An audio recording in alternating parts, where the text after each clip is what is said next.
Recentemente a gente teve uma discussão nas redes sociais sobre co-streaming, transmissões oficiais, quem tá matando, quem tá salvando o cenário e por que a galera já não consome conteúdo da mesma forma.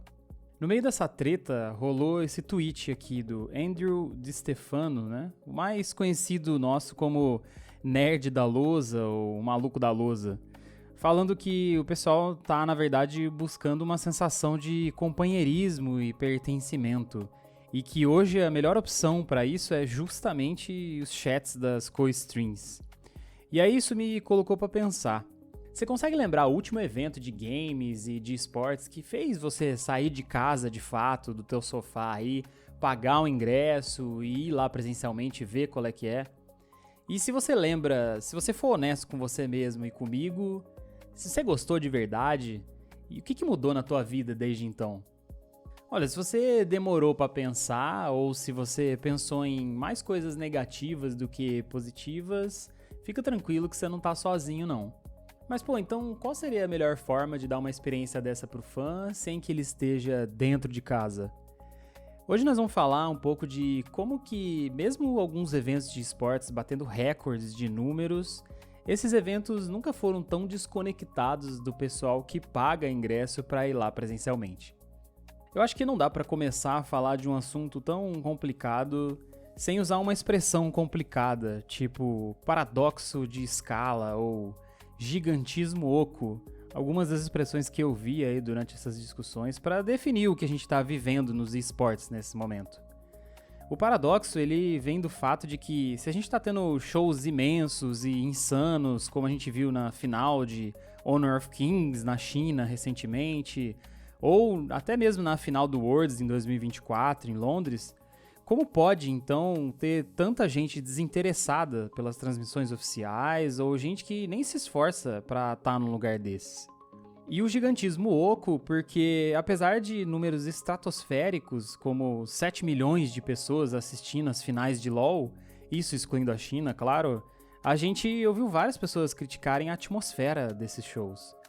O modelo de realidade aumentada e as animações que só aparecem nas câmeras, invisíveis para quem tá lá na arena, fazem com que esse espectador de lá ele seja um mero coadjuvante no grande esquema das coisas, e não o público-alvo de fato. E se esse é o foco, se essa é a ideia, então o que realmente ganha alguém que vai lá ter essas experiências? Se for pela qualidade de imagem, de som, de tecnologia, então sentar no sofá da sua própria sala, vendo a sua própria TV em 4K, do jeitinho que você mesmo montou pro seu conforto máximo, parece ser bem mais negócio, ou tô errado? Tem uma aspas que ilustra isso bem, da nossa querida Shox, a caster da LEC e de outros campeonatos. Ela tweetou recentemente que o eSports está sofrendo da síndrome do set de filmagens. O evento presencial parece ter sido montado para quem está assistindo pela lente da câmera, e não para quem pagou o ingresso. O fã no estádio virou figurante do próprio show. Ou seja, senhores, tem que ter alguma coisa diferente sobre ter uma experiência dessas. Não é possível que seja só um show com telões grandes e brilhantes. Puxando um exemplo de fora dos esportes, é como se você fosse num parque de diversões, entrasse pela bilheteria, só que tá tudo fechado dentro dos estúdios, com um monte de câmera, e você fica lá na fila sem nada, esperando sentar na sua cadeirinha minúscula, para ver só um pedaço do que alguém que pagou um ingresso virtual vai ver. Imagina, sei lá, a Disney sem os lagos, as árvores, as pontes, as montanhas e os personagens andando pelo parque, sem comida e bebida temática. Até nas filas eles colocam coisas para as pessoas terem experiência mais agradável enquanto espera horas para ir numa atração. Num parque desses, todo mundo é bem tratado, leva lembrança e sai de lá querendo voltar. Aliás, o primeiro evento presencial que eu fui era um que talvez vários de vocês nem devem ter ouvido falar. Era a XMA 2015. Foi praticamente um dos primeiros que existiram com estrutura para vários esportes ao mesmo tempo. O criador e dono era ninguém menos que o nosso querido Alexandre Borba, o grandioso Gaules. A aposta dele era de que os fãs dos games iam trocar o sofá pela arquibancada, iam sair da toca de casa para ir ver os times jogando ao vivo, que parecia meio loucura na época, né? Só que a história absolveu o homem. É claro que não dá pra comparar o tamanho da estrutura da época com a de agora. Mas se você voltar pra ver o que tinha lá dentro, era prato cheio pra quem antes só via as coisas pelo PC. Vários playoffs, finais de campeonato de LoL, Dota, Point Blank, Crossfire. Tinha stand dos times com uniforme, uns produtinhos casuais pra comprar. Um DJ ao vivo em cima de um Jeep da Red Bull. Demo de jogo novo, cosplayer e vários influencers que realmente jogavam pra fazer a cobertura. Era uma das primeiras vezes que o cara que batia um game em casa sozinho tinha chance de conhecer a galera que ele jogava junto e conhecer mais gente que tinha o mesmo hobby que ele. Fora que pra mim, por exemplo, que fui criado no interior, eu nunca tinha tido contato com essas marcas famosas de periféricos. Foi a primeira vez que eu vi um mouse e um fone da Razer pra comprar, por exemplo. As marcas tinham a chance de dar o feeling ali, a sensação de pegar os produtos na mão pra galera que nunca tinha visto. Era uma criação real da comunidade em tempo real.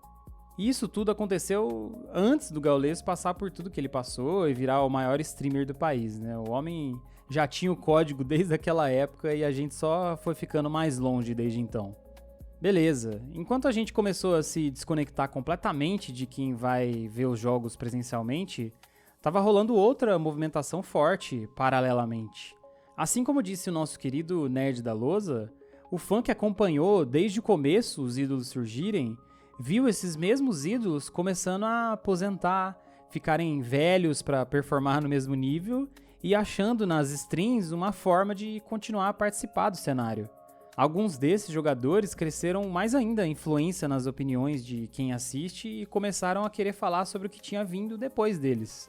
Eles queriam ver como estavam os times, os jogos e não só observar, mas também dar opinião de quem já esteve lá dentro e também apontar possíveis caminhos para o futuro do jogo e do esporte. Os melhores comunicadores desse bando, eles viraram hoje as maiores referências dos jogos que competiram. O próprio Gaules, que a gente comentou, o Taco e o Lucas no CS, o Baiano, o Cadrel no LoL, e assim seguiram também vários outros jogos mais recentes, incluindo o nosso querido Saci no Valorant.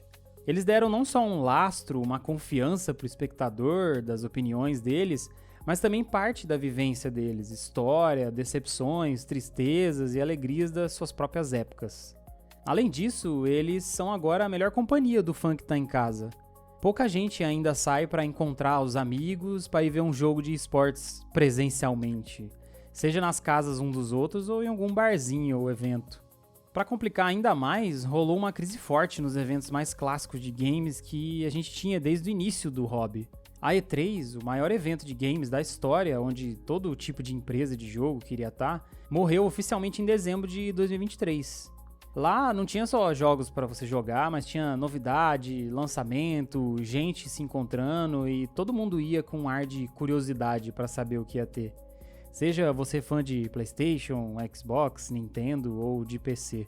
Também no mesmo ano, uma das maiores empresas de games do mundo, a Blizzard, que foi criadora e berço dos nossos esportes, também anunciou uma pausa no seu maior evento, a BlizzCon.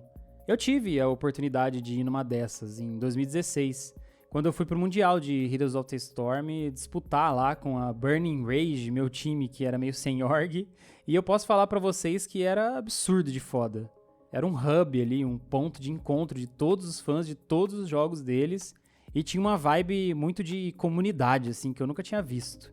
Ninguém tinha vergonha de parecer nerd lá dentro. Por fim, o que a gente tem hoje é um cenário de digitalização máxima dos jogos e dos esportes. Enquanto as empresas de jogo estão usando e abusando dos eventos de Directs e State of Play da vida, anunciando tudo por lá, as experiências presenciais de competições estão muitas vezes diluídas em várias feiras de games, mundo nerd, quadrinhos, feiras de tecnologia e coisas do tipo. E pra piorar, várias dessas estão sendo criticadas por nem terem mais tanto foco em games assim. O pessoal tem falado que vai numa BGS, por exemplo, e só tem stand de comida, roupa, meia e série de serviço de assinatura. Não tá fácil não. Bom, se a gente tá vendo os grandes eventos desconexos e tá rolando um crescimento acelerado da parte digital ao mesmo tempo, praticamente engolindo a comunidade no bom sentido. Então, quais são as possíveis ideias para sair dessa espiral? Olha, algumas publishers tentaram dar uma escalada para baixo nos seus eventos, como a Riot nos últimos anos, controlando mais e usando cada vez mais seus próprios estúdios, que são fáceis de produzir conteúdo, mas o problema é que só cabe 150 a umas 300 pessoas no máximo. A ideia, eu imagino, era focar no produto final de quem tá vendo em casa e não gastar tanto dinheiro em números absolutos. Só que assim, vocês que são mais dinossauros aí igual eu, vocês lembram daqueles shows de banda que o pessoal já ia sabendo que ia ter gravação do DVD da banda? Geral ia arrumadinho, tinha pausa entre as músicas e o efeito final era pra ter um produto bonito pra vender pra quem ia ver em casa. Não é um foco em quem tá indo lá fazer parte do produto, por mais que seja algo mais organizadinho. Se liga nessas aspas do Jason Lake, o CEO da Complexity Gaming, falando sobre esse assunto dos presenciais. Ele falou que o maior erro dos esportes modernos foi acreditar que o sucesso é medido pelo tamanho do telão e não pela densidade da conexão entre quem está na cadeira. Quando transformamos um torneio em uma feira corporativa, trocamos a tribo pelo tráfego. E falando em tribo, tem algumas iniciativas que eu gosto da parte dos times para fortalecer esses laços. A Fúria, por exemplo, tem uma torcida organizada que recebe um monte de mimo da org, ganha viagem para ir acompanhar os times nos internacionais e tá sempre presente, até no Fúria FC, no futebol lá da Kings League. Fora as watch parties e Fúria Houses aí que reúnem a galera para assistir e festar por vários dias.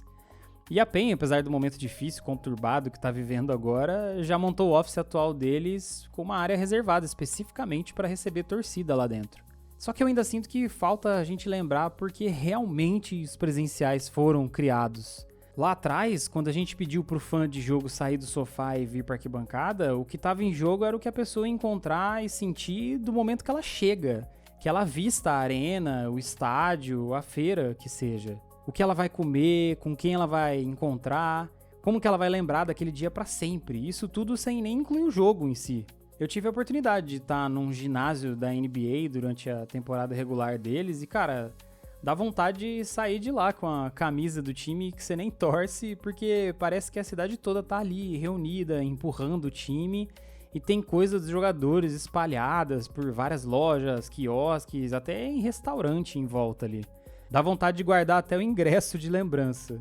E isso sim é coisa de velhaco, né? O presencial, na minha visão, ele é um lugar onde as marcas podiam se fazer presentes ali, de dar a sensação de tato, de visual, sensorial completa pro consumidor dos produtos e dos serviços deles. É tipo um lugar onde é pra tribo se reunir para você fugir um pouquinho, sair um pouquinho do seu dia a dia, da vida dura que a gente leva aí durante a semana, para poder espairecer e dar uma relaxada. É pra ser um lugar, sei lá, imersivo, que você mergulha lá dentro e até fica meio puto no final porque você tem que ir embora. Eu não tô falando que reformar esses eventos são a única forma de salvar o cenário ou de reverter esse distanciamento. Não acho que exista uma solução única e nem acho que isso seja uma solução para consertar um problema.